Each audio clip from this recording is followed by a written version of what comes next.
दोस्तों नमस्कार। गुरुकुल के एक नए एपिसोड में आपका स्वागत है। मैं हूं परेश पाठक। आप सभी को होली की अग्रिम शुभकामनाएं। आज होली जलाई जानी है, कल खेली जानी है। ऐसे में महत्वपूर्ण हो जाता है यह समझना कि हम होली से क्या सीखें। आधुनिक समाज में होली से संबंधित पुरातन जितनी भी कहानियां हैं वह लगभग सभी को मालूम है। ये सब यूट्यूब चैनल्स पर और दूसरे माध्यमों पर उपलब्ध है। बहुत प्रासंगिक है इस समय यह समझना कि होली अब हमें मनाते समय किन बातों का ध्यान रखना है। आप याद रखें कि आप जिस समाज में रहते हैं वह समाज अलग अलग जातियों में और धर्मों में बटा हुआ है।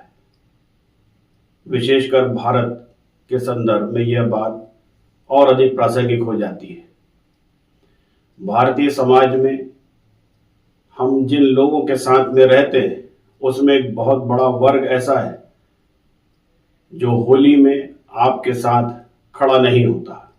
पहले होता था, अब नहीं होता। ऐसे में आज का यह पूरा एपिसोड इसी बात पर रखा जा रहा है कि हम यह समझा सकें कि पिछले 1500 वर्षों में ऐसा कुछ नहीं बदला जिससे हम अपने बच्चों को यह समझाएं कि हम जिन लोगों के बीच में या जिन लोगों के साथ में रहते हैं उनके साथ होली मनाना कितना खतरनाक हो सकता है। मैं बात कर रहा हूं भारत की गंगा जमनी तहजीब की, जिनकी शिक्षा के साथ हम पले और बढ़े। मैं बात कर रहा हूं संविधान के उस शब्द की जिसको हम सेक्युलर या धर्मनिरपेक्ष कहते हैं। यह हमने हमेशा देखा कि जब जब सेक्युलर शब्द इस्तेमाल किया जाता है तो यह शब्द केवल हिंदुओं के द्वारा इस्तेमाल किया जाता है और हिंदुओं का एक विशेष वर्ग जो अपने आप को अभिजात या शिक्षित कहता है वह इस शब्द को बहुत गंभीरता से इस्तेमाल करता है। जो लोग इसके विरोध में बात करते हैं उन्हें कम पढ़ा लिखा या जाहिल या गंवार समझ लिया जाता है। मैं गुरुकुल से जुड़े तमाम छात्रों से यह कहना चाहता हूं कि वह हमेशा ध्यान रखें कि या तो वे सनातनी हो सकते हैं या सेक्युलर। इन दोनों के बीच की खाई बहुत बड़ी है और यह समझने के पहले उन्हें यह समझना होगा कि 1947 में हुआ क्या था। उसके पहले 200 साल अंग्रेजों से युद्ध करते समय यह कहा गया कि हिंदुस्तान में हिंदू और मुसलमानों ने मिलकर आजादी की लड़ाई लड़ी। लेकिन 1947 में क्या ऐसा घटा कि एक पूरे हिस्से को काटकर पाकिस्तान बना दिया गया और बाद में उसके भी एक हिस्से को काटकर बांग्लादेश बन गया। दरअसल 1933 में ही चौधरी रहमत अली जो कैम्ब्रिज यूनिवर्सिटी के छात्र थे उन्होंने एक शब्द गढ़ा जिसमें पंजाब, कश्मीर, अफगानिस्तान, सिंध और बलूचिस्तान से एक एक शब्दों को लिया गया और उसे उन्होंने पाकिस्तान कहा। उसके साथ में उन्होंने एक पूरा शोध प्रस्तुत किया जिसे 1947 के पहले मोहम्मद अली जिन्ना ने गांधी जी के सामने रखा और उन्होंने ये कहा कि दरअसल हमारा खान पान, रहन सहन, बोलचाल, आचार विचार, यहाँ तक कि कोई एक ऐसी चीज नहीं है जो हिंदू और मुसलमानों के एक साथ एक सी हो। हम दो अलग अलग वैचारिक समूह हैं और हम कभी भी साथ में नहीं रह सकते। और उस समय के तमाम विचारकों ने इस बात को माना, यहां तक कि महात्मा गांधी ने भी इस बात को माना और इसी बुनियाद पर पाकिस्तान हिंदुस्तान से अलग हुआ। हम आज के बच्चों को यह बार बार बताना चाहते हैं कि तब से आज तक कुछ भी नहीं बदला है। खान पान, रहन सहन, बोलचाल, आचार विचार कुछ भी नहीं बदला है। हाँ, नाम और देशों की सीमाएं बदल गई।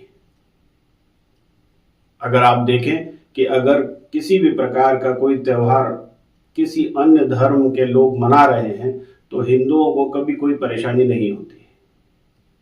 आपने ईद पर या क्रिश्चियनों के किसी भी महत्वपूर्ण त्योहार पर कभी हिंदुओं को पत्थर फेंकते देखा नहीं होगा।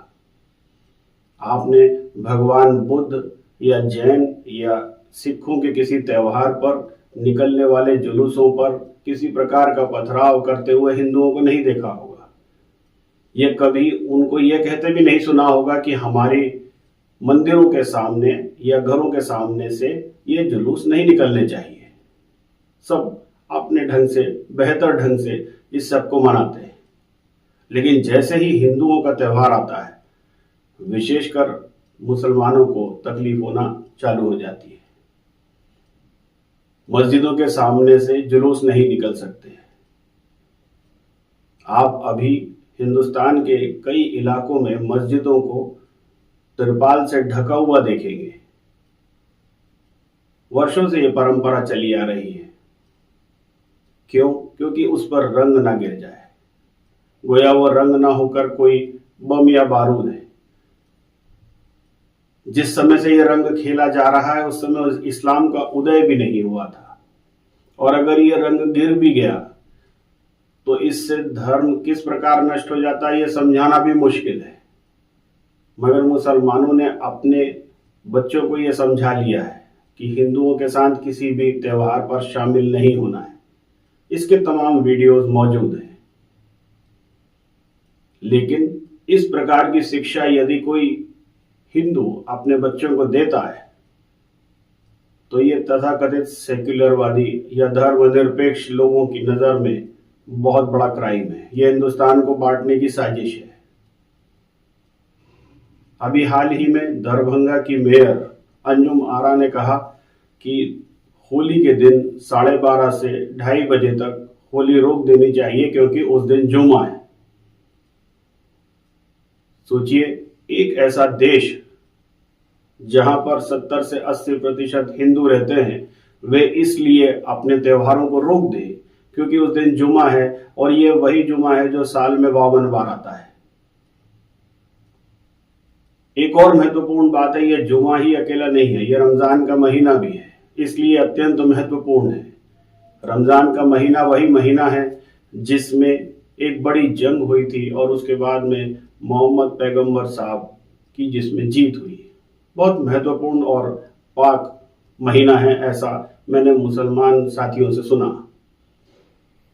सभी उसका सम्मान करते हैं, मगर इसको हिंदू धर्म से जोड़कर किस प्रकार देखा जाना चाहिए। 1500 सालों में जब हिंदुओं ने इस प्रकार का कोई विरोध कभी रमजान के महीने में नहीं किया या किसी भी व्यवस्था का नहीं किया, तो क्यों कर वे अपने त्योहारों को रोक दे, यह समझना अत्यंत कठिन है। इस बात को करने के लिए दो तरह के लोग आपको मिलेंगे। एक वे जो हिंदू मुस्लिमों के बीच में गंगा जमनी तहजीब की बात करते हैं, लेकिन जब उनसे ये पूछा जाए कि अंजुम आरा जैसे प्रभावशाली लोगों के वक्तव्यों पर उन्हें क्या कहना है, वे कुछ नहीं कहते। एक और महत्वपूर्ण घटना है, भारत ने भी चैंपियंस ट्रॉफी जीती। उसको जीतने के लिए बहुत से लोग जश्न मनाने लगे, भारत जिंदाबाद, हिंदुस्तान जिंदाबाद के नारे लगाते हुए घूम रहे थे। और जब यह जुलूस मस्जिदों के सामने से निकला तो मध्य प्रदेश में इंदौर के पास मऊ में कुछ लोगों ने उस जुलूस पे हमला किया। न केवल हमला किया बल्कि आसपास के हिंदू परिवारों की दुकानें और घर जला दिए, और साथ ही साथ वे कहते भी रहे कि अगर हिंदुस्तान जिंदाबाद लगाना है तो आप पाकिस्तान जिंदाबाद भी लगाइए, हिंदुस्तान मुर्दाबाद भी लगाइए, और ऐसे नारों को वो लगाने लगे जो आपत्तिजनक ही थे। अभी तफ्तीश जारी है, सच्चाई क्या है वो समय के साथ पता चलेगी, लेकिन इस बीच में कई लोगों का नुकसान हो चुका था। यह घटनाएं हुई देश में कई अन्य जगहों पर भी। आप देखेंगे कि जब भी हिंदुस्तान जीतता है, मुसलमान मोहल्लों में एक सन्नाटा पसरा होता है। पाकिस्तान जिंदाबाद के नारे आज भी लगते हैं, तो फिर वे लोग कौन थे जो पाकिस्तान चले गए?